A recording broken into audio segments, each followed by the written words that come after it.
안녕하세요. 여러분의 행복한 인생을 진심으로 기원하는 삶의 지혜입니다.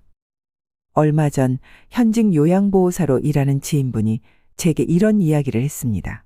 평소 알고 지내던 어르신 한 분이 가족과 상의 끝에 요양원 입소를 결정하셨는데 막상 입소하니 직원이 자주 바뀌고 간호 인력도 부족해 정작 돌봄이 필요할 때는 아무도 옆에 없었다고 합니다.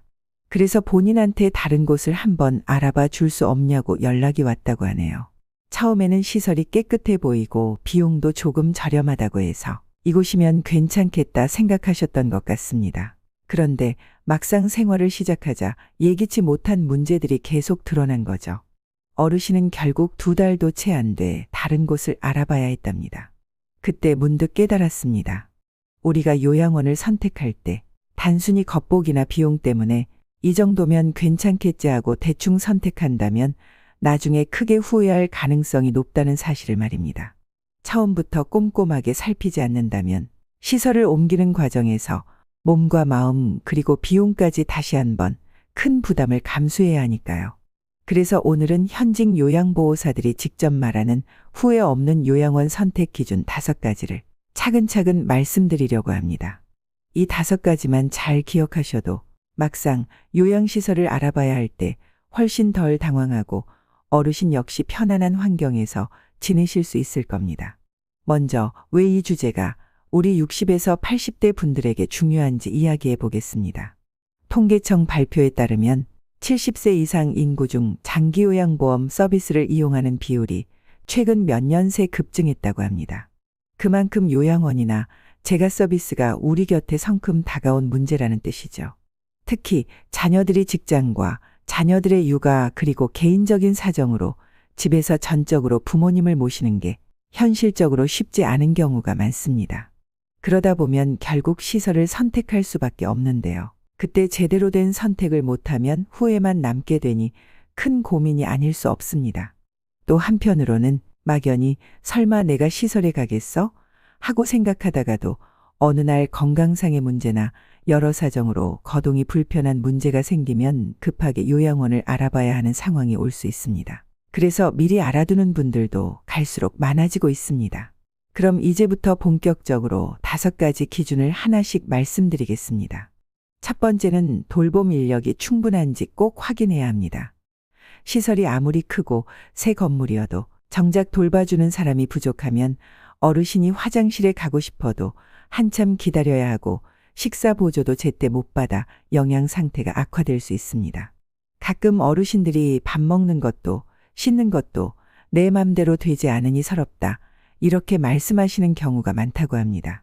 요양보호사는 제일 중요한 건 결국 사람 손이라고 했습니다.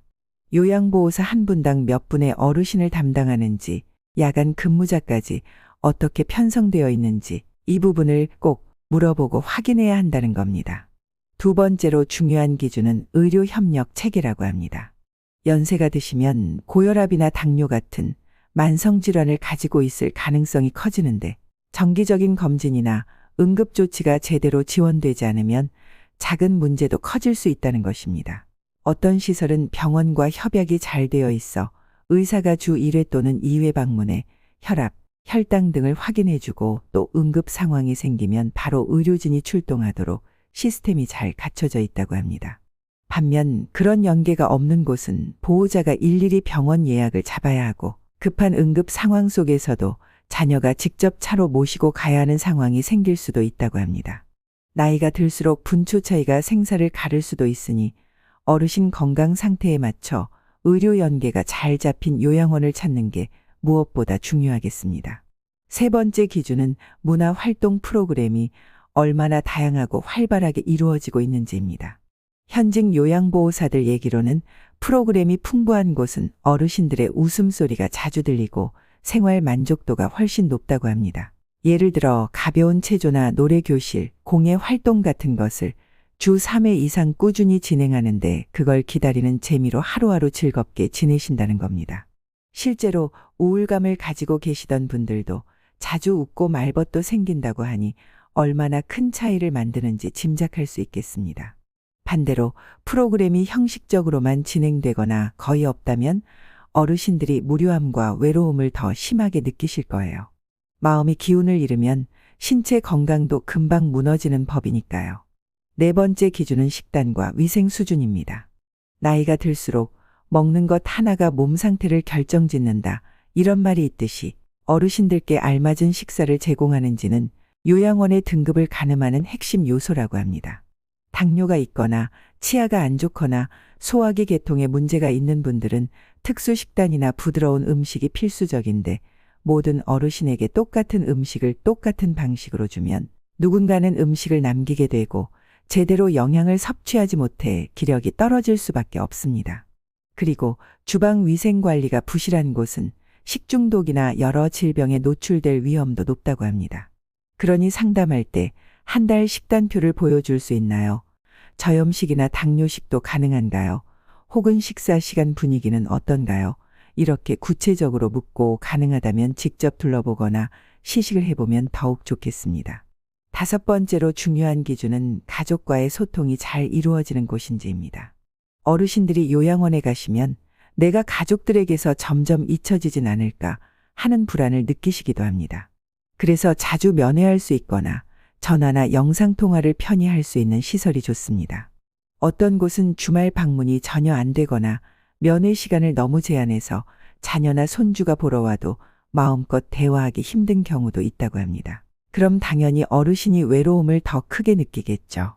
반면 어떤 시설은 직원이 직접 보호자에게 전화를 걸어 오늘은 특히 어머님이 식사를 맛있게 드셨다든지 요즘은 유독 기분이 좋으신 것 같다든지 이런 사소한 근황까지 전해주곤 한다고 합니다. 그러면 가족도 한결 안심하고 어르신들도 정서적 안정감을 얻으실 수 있겠죠. 여기까지 5가지 기준을 이야기했는데요. 그럼 이걸 실제로 어떻게 적용해야 하는지 궁금해 하실 겁니다. 현직 요양보호사들이 권하는 실천 팁을 몇 가지 말씀드리겠습니다. 첫째, 건강보험 노인 장기요양 담당 부서나 지자체 복지 담당 부서에 문의해 어르신이 어떤 등급을 받을 수 있고 본인 부담금이 어느 정도인지 미리 알아두세요.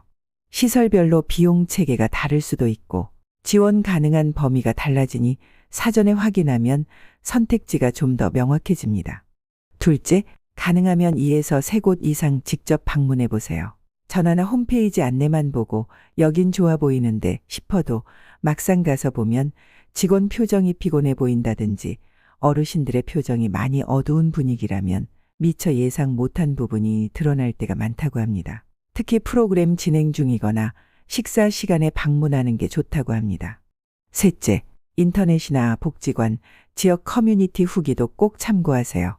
이미 부모님을 모셨던 보호자들은 실제 겪었던 에피소드를 솔직히 공유하곤 합니다.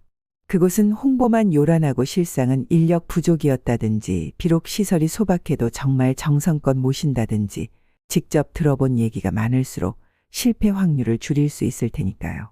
결국 요양원 선택에서 제일 중요한 건 어르신이 사람답게 존중받으며 안락하고 안전하게 지낼 수 있는 환경인가 하는 가장 기본적인 것들이겠죠. 처음엔 깨끗하고 비용이 좀 싸 보여도 정작 돌봄 인력이나 의료 연계, 식단이 부실하면 어르신은 몸과 마음이 점점 지쳐가실 수밖에 없습니다. 오늘 공유해드린 5가지 기준을 떠올리시면 적어도 왜 진작 좀 더 알아보지 않았을까 하는 후회는 훨씬 덜하게 되실 겁니다. 결국 요양원은 어르신 인생의 또 다른 시작점이나 다름없습니다. 가장 편안하고 안전해야 할 시기에 불필요한 고생이나 후회를 겪지 않도록 미리 대비하는 것이 현명하겠습니다. 오늘 내용을 간단히 요약하면 돌봄 인력, 의료 연계, 문화 프로그램, 식단 위생, 가족 소통 이 5가지 핵심 사항을 꼭 살펴본 뒤 결정하자입니다. 여러분들이나 주변 분들께 혹시 요양원이 필요한 순간이 온다면 오늘 말씀드린 5가지 기준이 큰 도움이 되었으면 합니다. 삶의 지혜는 늘 여러분의 편안하고 건강한 노후를 기원합니다.